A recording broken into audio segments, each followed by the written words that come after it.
Bonjour à tous, j'espère que vous allez bien. Petit retour sur ma chaîne avec le bilan du mois de février.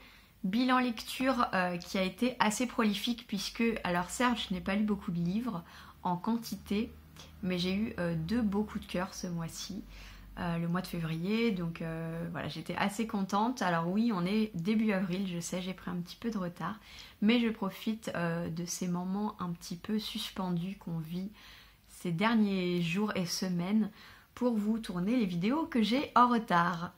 On va commencer tout de suite avec Les 4 filles du Dr March.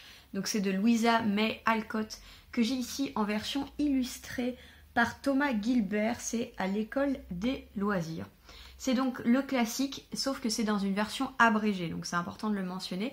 C'est pas l'intégralité du texte et il y a évidemment des illustrations que j'ai trouvé absolument splendide. On est en pleine guerre de sécession, leur père est donc parti se battre.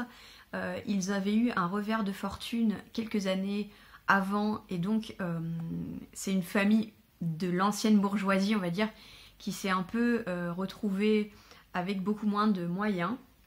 Et il va y avoir des nouveaux voisins qui vont donc emménager pas loin de la famille March. Qui eux sont très riches et qui ont une très très belle demeure. On va donc suivre ces 4 jeunes filles, donc Jo, mais aussi Amy, Beth et la dernière que j'oublie toujours, Meg. Voilà. Donc ces 4 jeunes filles avec leur vie, leur quotidien. J'étais globalement assez déçue par cette lecture, voilà, je vais être honnête. Alors j'ai trouvé que c'était très bien écrit, mais il y a quelque chose qui m'a gênée, et ce quelque chose c'est que c'est de la jeunesse. En fait je m'attendais pas spécialement à ce que ça soit jeunesse dans le sens moral qui est mis dans ce livre. Après c'est une version abrégée, donc voilà, j'ai pas tout le texte et je l'ai pas lu l'intégralité du texte original, donc je peux pas vraiment comparer. Disons que j'ai aimé retrouver l'univers de l'époque, qu'est-ce que c'était évidemment d'être une jeune fille à cette époque-là, mais ça m'a pas apporté beaucoup plus de choses que l'univers de Jane Austen, par exemple, que j'aime beaucoup, qui a les mêmes types de problématiques au niveau des jeunes femmes. Voilà, je trouve que ce livre ne m'a pas apporté un éclairage supplémentaire, qu'on n'a pas suffisamment insisté sur la guerre de sécession, qui, de mon point de vue, aurait pu apporter là quelque chose de plus, puisque dans l'univers de Jane Austen, on est en Angleterre, ici on est quand même aux États-Unis, mais finalement on n'a pas en fait ce côté États-Unis, enfin on n'a pas suffisamment de détails. Disons que pour moi l'univers a manqué de richesse. Je pense que c'est peut-être dû à la version abrégée. Et au fait voilà que c'est effectivement un livre qui était à la base pour les enfants et pour les adolescents de l'époque, et donc je m'attendais à plus de densité au niveau des personnages. J'ai trouvé certains personnages un peu clichés et du coup ça m'a... Voilà, j'ai apprécié ma lecture mais sans plus, et donc je pense pas que je lirai la version intégrale. Le deuxième ouvrage que je souhaitais mentionner et qui a été un vrai coup de cœur, il s'agit d'un livre qui n'est pas un roman, et il s'agit de Votre temps est infini de Fabien Olicard. Voilà, c'est un livre on va dire, de développement personnel, et en fait c'est un livre qui analyse notre notion du temps, qui nous donne une autre perspective sur le temps qu'on a dans la journée ou dans sa vie, et finalement qui nous explique que le temps on l'a. C'est juste une question d'utilisation, et qui nous donne énormément d'outils pour prioriser, pour nous aider à organiser sa journée, à organiser un projet. C'est personnellement un livre qui m'a énormément aidé, que ce soit dans le professionnel que dans le personnel. Déjà ça m'a donné un tout autre aspect du temps, puisque on a toujours l'impression de courir après le temps, de n'avoir jamais le temps de rien faire, et tout est une question finalement, pas seulement d'organisation, mais de la notion de temps dont on parle. Donc en fait il définit bien, voilà, la notion finalement de temps obligatoire, de travail. Voilà, on va travailler X heures par jour, aller au travail, le temps de transport, le temps pour soi, le temps avec les autres. et en fait de compartimenter ces différents temps pour se laisser du temps vraiment pour soi et du temps d'apprentissage. J'ai énormément aimé ce livre. Je ne veux pas vous en dire trop parce que je pense que c'est un livre qui est d'utilité publique, qui peut aider énormément de personnes. Voilà, encore une fois, soit dans sa vie, soit au niveau professionnel. J'espère que cette vidéo sera en ligne suffisamment tôt, mais en ce moment, Fabien Olicard, au vu de la situation actuelle, a partagé gratuitement cet ouvrage sur ses comptes. Donc du 4 au 6 avril, j'espère que cette vidéo sera en ligne avant le 6. Je vais vous mettre le lien en barre d'infos pour que vous puissiez télécharger le livre Votre temps est infini. Personnellement, j'ai trouvé que c'était vraiment une pépite et je vous encourage à le découvrir. Je pense que ça peut aider, même dans cette période actuelle qui est quand même pas évidente, à prendre du recul sur les choses et à comprendre finalement quelles sont les valeurs qu'on souhaite avoir et associer du temps à chacune de ces valeurs sans se laisser déborder. Voilà, donc c'est vraiment, moi j'ai trouvé que c'était une petite pépite et je vous encourage vivement à le découvrir. Il faut savoir quand même qu'il y a pas mal aussi d'anecdotes personnelles de la part de Fabien Olicard. Pour ceux qui ne le connaissent pas, Fabien Olicard c'est une personnalité un peu touche à tout. C'est d'abord un mentaliste, donc il se produit sur scène en tant que mentaliste, il est également dans de nombreuses émissions de télé. En plus de ça, il est cinéaste vidéaste plutôt, puisqu'il a une chaîne YouTube pendant pas mal de temps. Il a aussi fait une vidéo par jour pendant 1 an, donc sacré projet. En plus de ça, il a sorti 3 ouvrages depuis les 3 dernières années, je crois, 3 ou 4, donc il écrit un ouvrage par an, au début sur le cerveau, puis là sur le temps. Enfin, c'est quelqu'un qui est très prolifique, qui organise extrêmement bien son temps et qui est vraiment très intéressant à suivre, je trouve.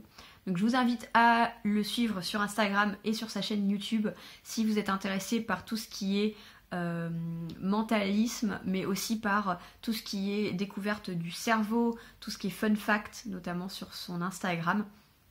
Voilà, c'est une belle découverte de Fabien Olicard que j'ai eue il y a quelques mois sur sa chaîne YouTube et par cet ouvrage voilà, que je peux que vous recommander. L'ouvrage suivant, il s'agit de Ce rêve bleu.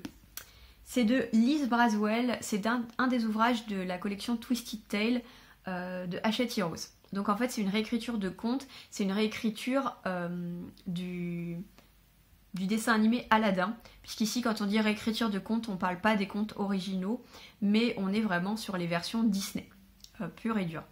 Ici, qu'est-ce qui va se passer? Eh bien, tout le début, on est dans le même dessin animé Aladdin, qu'on connaît tous, sauf que au moment où Aladdin va aller chercher la lampe magique dans la caverne, eh bien Aladdin va se retrouver enfermé et c'est Jafar qui va récupérer la lampe magique et donc avoir à sa botte le génie.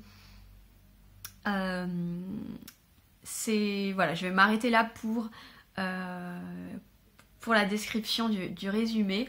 J'ai aimé ce roman, mais il faut quand même dire que j'ai beaucoup moins aimé que Histoire éternelle, donc qui était sur La Belle et la Bête, tout celui-là que je vous conseille vivement. Celui-là, c'était pas trop mal, j'ai passé un bon moment de lecture, mais on est un peu plus dans de la dystopie classique. Pourquoi? Parce que en fait on va donc suivre Jafar qui a récupéré le génie, les vœux du génie, qui veut se faire plus grand magicien du monde pour qu'il n'ait pas besoin du génie, et qui va imposer une dictature à l'état d'Agraba. Et donc au début on va penser qu'il est là pour faire le bien en aidant par exemple notamment les pauvres, en faisant pleuvoir des pièces d'or, mais finalement ça va provoquer de l'inflation et donc une pauvreté extrême au sein de toutes les populations. On va être vraiment dans une dystopie avec la préparation d'une rébellion, voilà, d'une résistance contre ce Jafar, et donc dans cette résistance on va évidemment retrouver Aladdin, mais également Jasmine qui ici a un rôle très prépondérant. J'ai beaucoup aimé le rôle de Jasmine ici, un peu comme leaduse de la résistance. Je suis mitigée dans le sens où j'ai trouvé que c'était quand même assez classique dans l'histoire. Alors l'écriture et correct, je veux dire, rien d'extraordinaire, rien à noter de spécifique. C'était déjà le cas dans Histoire éternelle. Mais j'ai trouvé que, voilà, c'était finalement... On enlevait Agrabah et puis on mettait une autre ville avec un autre dictateur, avec un autre réseau de résistance, avec des personnages qui se rendent compte que finalement la situation est pas si bonne et qui vont essayer de lutter pour. On est vraiment dans le roman dystopique, young adult, simple. Voilà. Donc c'est pour ça que cette lecture reste mitigée. C'était une bonne lecture, j'ai passé un bon moment, mais ça n'ira pas plus loin parce que pour moi ça a manqué d'originalité. Alors certes, on parle un petit peu de djinn, donc de mythologie autour du génie, mais j'ai trouvé que c'était pas suffisamment profond, pas assez de densité au niveau des personnages, notamment les personnages d'Aladin et du génie. J'ai bien aimé le personnage de Jasmine, qui est quand même très différent hein, du personnage du dessin animé. Mais voilà, malheureusement, je suis pas sûre de garder en mémoire cet ouvrage longtemps. Je suis en train de me faire tous les tomes. Donc vous verrez dans ma pile à lire du mois d'avril qu'il y a un autre tome, des Twisted Tales. Ce qui est sûr, c'est que je passe toujours un très bon moment, mais voilà, Histoire éternelle, j'ai trouvé que ça avait été vraiment un bon roman de fantasy, voilà, très agréable. Celui-ci, c'est une bonne dystopie, mais sans plus. Voilà, dystopie très classique, donc qui apporte pas grand-chose finalement. On va ensuite repasser à un coup de cœur, et oui, j'ai eu un gros coup de cœur pour un roman de Stephen King au mois de février. Ce roman, c'est Monsieur Mercedes. Voilà, c'est édité au livre de poche. Dans Monsieur Mercedes, on va dire la crise économique en fait qui a eu lieu en 2008. On est juste après. Il y a énormément de personnes qui ont perdu leur emploi. Voilà, la situation économique est très mauvaise. Et on va suivre au tout début. On est devant un centre de conférence où il va y avoir une foire aux emplois. Donc énormément de gens sont arrivés très tôt, à 2h du matin, 3h du matin, pour dormir devant son centre de conférence pour essayer de récupérer un job, sachant que voilà, évidemment il y a beaucoup de personnes qui ont perdu leur emploi. Donc cette conférence et cette foire donnent beaucoup d'espoir aux gens. On va suivre quelques personnages voilà, qui attendent devant ce centre. Et d'un coup, vers, je pense, 5h du matin, 5 ou 6h, avant l'ouverture du centre, alors que la file est complètement bondée, il y a quelqu'un avec une Mercedes noire et les vitres teintées qui va foncer sur cette foule. Voilà, il faut savoir que la plupart des gens étaient encore assoupis dans des sacs de couchage, qu'ils étaient endormis par terre, qu'ils étaient bloqués dans des files d'attente, donc c'est pas évident. Vous vous rendez bien compte que cet événement va faire un carnage, il va y avoir des morts et des blessés. Et on va se retrouver quelques années, je pense, pas quelques mois, quelques années plus tard, je suis pas sûre sur ce point, où on va suivre Hodge, qui est un policier à la retraite, qui est à la retraite depuis pas si longtemps que ça, qui commence sérieusement à arriver dans un mode un peu dépressif, on va dire. Il boit beaucoup, il s'ennuie, clairement, il regarde beaucoup la télé, il mange, il grignote. Il est en train de devenir un homme qui ne lui convient pas, mais il se laisse aller dans cet état où finalement il voit pas ce qu'il pourrait faire d'autre. Ça arrive souvent qu'il ait son pistolet, son arme de service proche de lui. Faut savoir que c'est lui qui a enquêté sur donc Monsieur Mercedes, donc la personne qui a foncé sur ces gens avec une Mercedes, qu'il n'a jamais trouvé le coupable. Sauf que un jour, notre détective Hodge va recevoir une lettre de ce fameux Monsieur Mercedes. Un petit peu pour le narguer. Je vais m'arrêter là dans le résumé, pas trop en dire. Voilà, ça a été vraiment une super aventure. J'ai adoré ce thriller. Faut savoir que King, j'ai toujours cette appréhension en termes de violence ou en termes d'horreur. Un petit peu une poule mouillée. J'aime pas quand ça fait trop peur. Ici, on est vraiment dans un thriller policier où, alors, il y a de la violence, évidemment, au début, il y a un carnage avec une voiture, mais on n'est pas dans le genre de roman trafic de drogue où torture, viol, voilà, ce genre de choses qu'on peut lire actuellement. Là, pas du tout. Donc, je pense que les âmes sensibles peuvent aussi aller sur sur cette lecture. C'est un excellent thriller. C'est quand même un très beau bébé. C'est pour ça que je ne l'avais pas commencé avant. Qui fait 660 pages.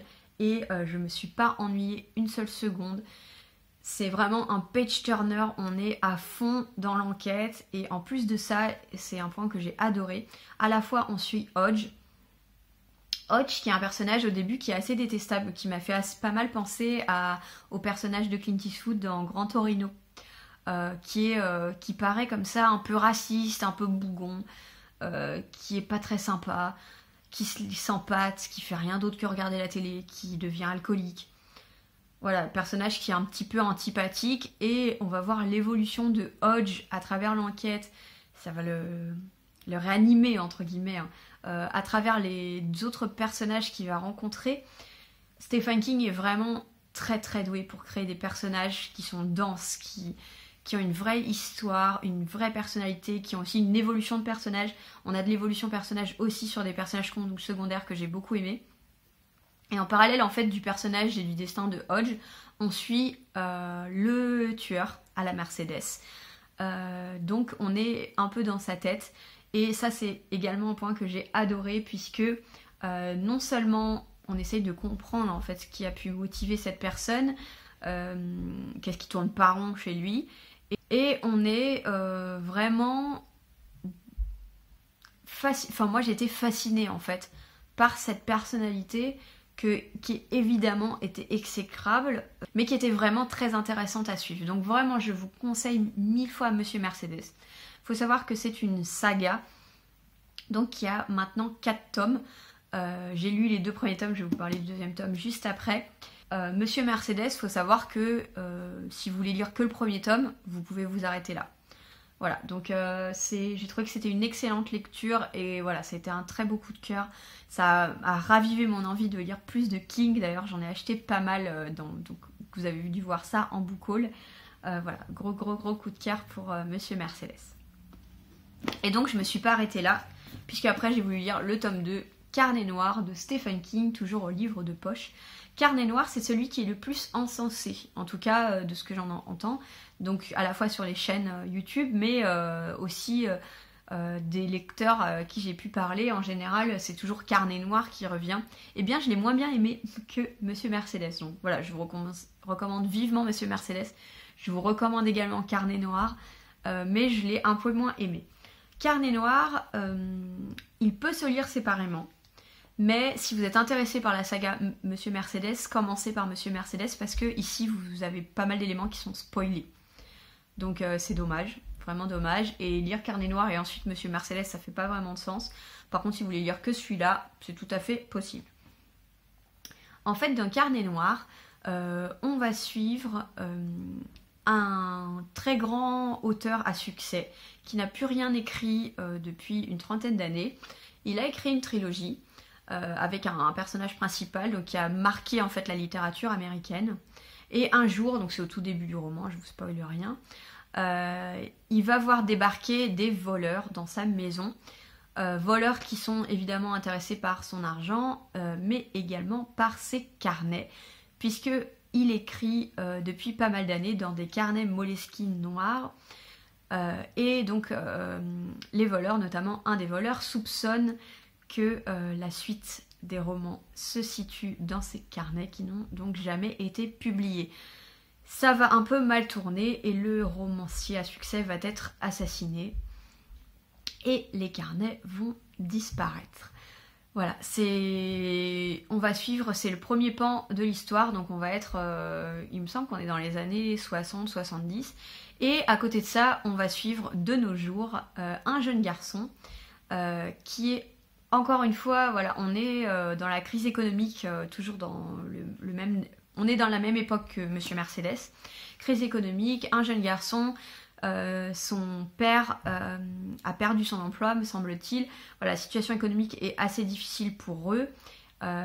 Son père faisait partie des gens qui étaient devant la foire à l'emploi, dont je vous ai parlé par rapport à Monsieur Mercedes. Je ne vous dirai pas ce qui s'est passé exactement. Mais donc assez dur. Et ce garçon va trouver complètement par hasard de l'argent et des carnets Moleskine noirs au bord d'une rivière. Voilà. Je vais m'arrêter là. On va donc suivre plusieurs temporalités. À la fois les voleurs, à la fois notre jeune garçon et ses carnets, et on va retrouver notre policier à la retraite, Hodge, que j'ai toujours adoré, et certains personnages secondaires qui étaient dans Monsieur Mercedes. C'est pour ça que je vous invite vraiment à lire cette saga pour l'instant dans l'ordre. J'ai bien aimé Carnet Noir, pareil, je ne me suis pas ennuyée, bon page turner, bonne histoire. Ce qui m'a manqué ici, c'est peut-être la personnalité des voleurs, et notamment d'un voleur qui est un peu dérangé également, mais qui m'a moins passionnée que la personnalité du Monsieur Mercedes du tome 1.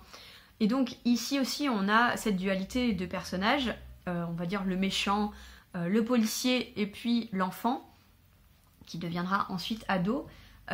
Ici, voilà, le côté le méchant, entre guillemets, hein, j'ai trouvé... pas moins intéressant, mais je sais pas, il m'a moins passionné. Voilà, donc je pense que c'est juste une question de goût. C'est toujours aussi bien écrit, les personnages sont toujours aussi denses. Voilà, franchement, Stephen King, époustouflant. Donc je vous conseille également Carnet Noir. Voilà, je vous conseille de la lire dans l'ordre, comme je vous ai dit plusieurs fois. Je trouve que ça serait dommage. Après, si vous voulez pas lancer dans une saga complète, soit vous pouvez lire Monsieur Mercedes, soit vous pouvez lire celui-là. J'ai pas lu les autres après, donc je peux pas vous dire fin de ronde. Le tome 3, je pense c'est la suite directe de Monsieur Mercedes, donc celui-là il se lit pas tout seul, clairement. J'ai fait des très très belles lectures en ce mois de février. Donc petit bilan de ce mois de février, alors oui, ça date maintenant d'il y a 2 mois, mais j'étais assez contente de mon bilan. J'ai pas lu énormément de livres différents, mais j'ai quand même lu 2 pavés, puisque je suis presque sur 1200 pages avec ces 2 ouvrages. Faut savoir que les pavés, ça me fait peur à la base, donc pour moi c'est un vrai succès. En plus de ça, j'ai un peu varié les lectures, puisque j'ai lu du young adult avec Ce rêve bleu, donc réécriture d'Aladin, un classique avec Les 4 filles du Docteur March, du thriller. J'ai aussi lu des mangas, mais comme c'est des suites, je vous en parle pas spécialement dans ce bilan.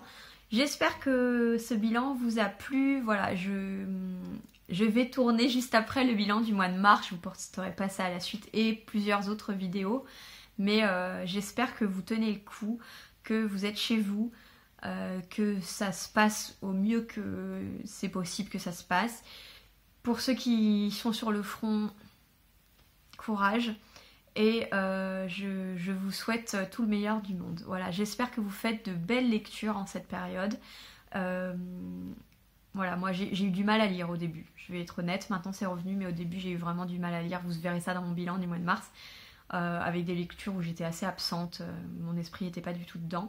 Mais c'est revenu, donc j'espère que pour vous aussi la lecture fonctionne bien et que vous lisez de belles choses. Est-ce que vous avez lu ces ouvrages? Est-ce que vous avez un avis qui est comme le mien ou alors complètement différent? N'hésitez pas à me dire ça. Est-ce que vous avez fait de très belles lectures récemment? N'hésitez pas à me le dire. Le petit pouce en l'air si vous avez aimé cette vidéo, ça aide beaucoup la chaîne quand on a des petites chaînes comme moi.